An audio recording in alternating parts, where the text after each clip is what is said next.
Kung ikaw ba ay isang pasahero, sasakay ka po ba sa ganitong klaseng sasakyan kahit libre? Libreng sakay, handog ng lungsod ng Maynila. Ito po yung itsura ng libreng sakay ng Office of the Vice President at ito po ang ebidensya na hanggang sa Luzon, meron din pong libreng sakay si VP Sara Duterte. Ang ganda, pang VIP. Wow. VIP yata ito eh. Nasasaktan si Bongbong Marcos niyan. Huwag po kayong ganyan, nanay. Kaya nga tumingin pa ako dun sa sumusunod sa akin. Oh. Ito ba talaga yung sasakyan natin? Oh. Maganda yung upuan, bago lahat yung itsura nitong bus. Mas komportable. Yun sana ang binigay mong tulong, Marcos Jr. Hindi yung basta may mapasakay ka lang na libre, okay na. Hindi naman po sa nag-iinarte. Pero wag nyo naman pong isalang-alang ang kaligtasan, ang kaginawaan ng mananakay sa ginagawa nyong libreng sakay para lang makatipid kayo. Yan lang po ay comparison kung sino po ba talaga nagmamahal sa ating mga kababayang Pilipino. Si BBM po ba o si VP Sara Duterte na sinisiraan nyo hanggang ngayon?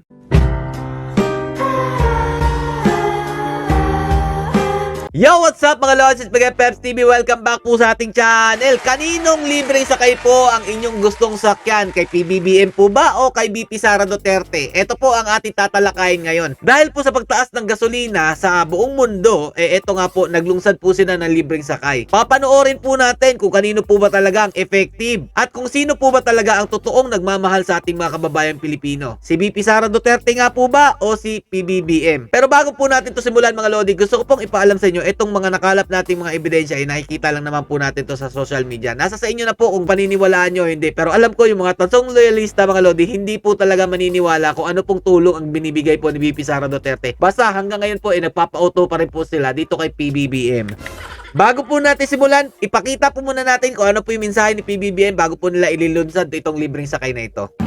Pinutusan ko na sisimula na ang libreng sakay sa buong Pilipinas. At pwede po ninyong gamitin muna yan para pangbawas gastos sa pang-araw-araw. Parang utang na loob pa nila naglungsad ka ng libreng sakay, no?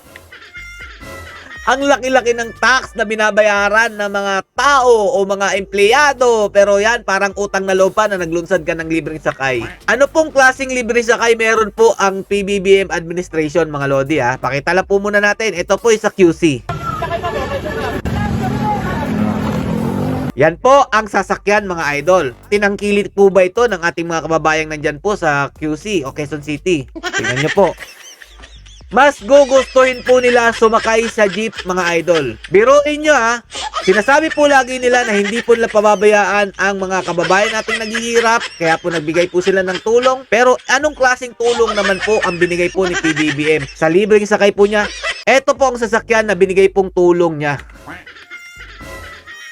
Grabe no? Talagang nagmamalasakit si PBBM sa kanyang mga nasasakupan. Grabe. Sobrang natatouch po ko sa ginawa niyong pagbibigay ng libreng sakay sa ating mga kababayan. Hindi naman po sa nag-iinarte ha, PBBM. Pero ikaw ba naman, sasakay ka sa mga gantong klase na sasakyan para lang masabi na meron kang hinatin na tulong sa ating mga kababayang Pilipino? Eto po, mga dump truck. Eto naman mga Lodi, sa Manila daw naman po ito. Kung ikaw ba ay isang pasahero, sasakay ka po ba sa gantong klaseng sasakyan kahit libre? Libreng sakay, handog ng lungsod ng Maynila. Uulitin ko, hindi naman po sa nag-iinarte, pero sana naman po, ipakita nyo naman yung sinseridad nyo sa pagtulong sa ating mga kababayang Pilipino. Naglungsad kayo ng libreng sakay, pero ba't ganito naman po? Parang ginawa nyo naman pong basura. Ang laki-laki po ng pondo ng gobyerno. Pero bakit ito lang po ang natatanggap po naming tulong kapag merong gantong krisis? Ito na po ba yung sinasabi nyo PBBM na kailangan magtipid ng mga gobyerno o ahensya ng mga gobyerno? Magtitipid kayo para sa inyong kababayan na ang dahilan ng lahat ng ito, yung pagbabayad namin ng tamang buwis. Kaya po kayo nagkakaroon ng ganyang mga proyekto. Tapos titipirin nyo. O eto mga Lodi ha, ipagkumpara po natin. Dito naman po tayo sa libreng sakay ni VP Sara Duterte gamit ang modern bus mga idol. Hindi naman po sa pagmamayabang. Hindi naman po ako bias. Pero ito naman po talaga yung kanyang libreng sakay mga idol dito sa amin sa Davao. Tingnan nyo po mabuti, kahit siya po ay vice presidente, ito po yung kanyang hinatin na tulong sa ating mga kababayang Pilipino. Ito po yung itsura ng libreng sakay ng Office of the Vice President mga Lodi. At ito po yung bus na ginagamit dito po sa amin sa pagbibigay po ng tulong para lang po maibsan ang dulot po ng pagtaas ng gasolina sa ating mga workers, mga lodi, o mga trabahante. At eto po ang ebidensya na hanggang sa Luzon, meron din pong libre sakay si VP Sara Duterte. Panoorin po natin. Na ang programang libreng sakay ng opisina ni Vice President Sara Duterte sa 5 lugar, kabilang ang Metro Manila. 5 lugar, kabilang ang Metro Manila. Dahil nga po siya ay wala naman pondo at hindi naman siya binabudgetan nitong administrasyon ni Bongbong Marcos Jr., at least tumulong ng bukal sa kalooban at hindi po yung parang gagawin lang po mga basura ang mga gustong tumangkilik ng libreng sakay. Isa si Brenda sa mga unang nakinabang sa libreng sakay ng Office of the Vice President. Ang ganda pang VIP. Wow. VIP yata ito eh. Masasaktan si Bongbong Marcos niyan. Huwag po kayong ganyan, nanay. Kaya nga tumingin pa ako dun sa sumusunod sa akin. Oo. Ito ba talaga yung sasakyan natin? Oh. Maganda yung upuan, bago lahat yung itsura nitong bus. Mas komportable. Hapon. Opo. Tapos, ano po siya, hindi po kasi siya yung sobrang dikit-dikit po. Katulad sa iba po. Ang sobrang laking tulong kasi napakamahal na pong inang pamasahe. Na sobrang taas na rin po ng gas. Na-appreciate po nang sumakay sa libreng sakay ni VP Sara Duterte. Komportable daw po. Yun sana ang binigay mong tulong, Marcos Jr. Hindi yung basta may mapasakay ka lang na libre, okay na. Uulitin ko, hindi naman po sa nag-iinarte. Pero wag nyo naman pong isalang-alang ang kaligtasan, ang kaginawaan ng mananakay sa ginagawa nyong libreng sakay para lang makatipid kayo. Tapos kayo, paldo-paldo. Diba?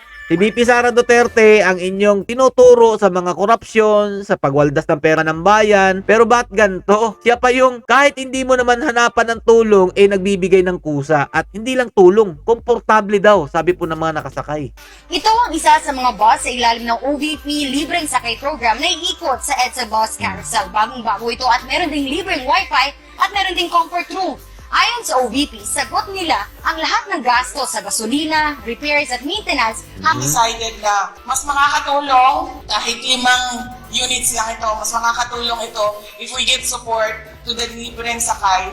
Ayan mga Lodi yan lang po ay comparison kung sino po ba talaga nagmamahal sa ating mga kababayang Pilipino. Si BBM po ba o si VP Sara Duterte na sinisiraan nyo hanggang ngayon? Kayo na po bahala humusga. Basta ang alam ko, ang hirap intindihin ng libreng sakay ni PBBM. Bakit? O ito. The libreng sakay, what we have done is we will continue the libreng sakay, but we are going to stop the libreng sakay in MRT 3. We will transfer the libreng sakay to students. Sorry, I think I'm doing this wrong. Libreng sakay continues as is. That continues.